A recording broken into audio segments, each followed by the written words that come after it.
Les prises accessoires, c'est toutes celles qui ne sont pas souhaitées par les pêcheurs, mais qui mordent quand même à l'hameçon, et donc qu'il faut gérer. Typiquement les raies sont des espèces qui sont très peu prolifiques et qui sont donc très sensibles à la pêche. Donc on va essayer de réduire leur capture. Nous, notre objectif en tant que gestionnaire, c'est d'essayer de limiter ces captures accessoires qui n'intéressent pas les pêcheurs parce que souvent elles ne sont pas ou peu valorisables.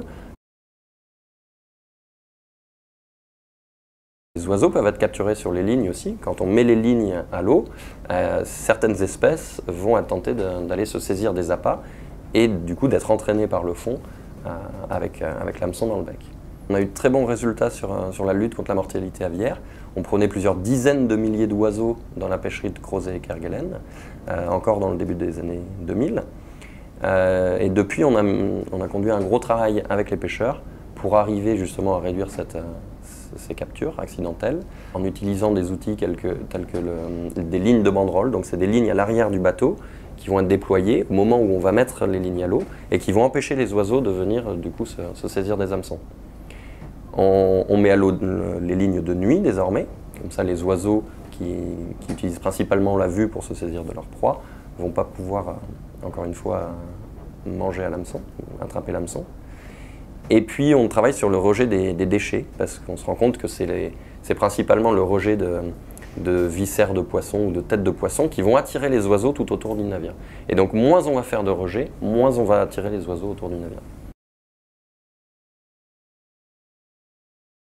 Les orques, on les voyait assez peu depuis les bateaux de pêche auparavant.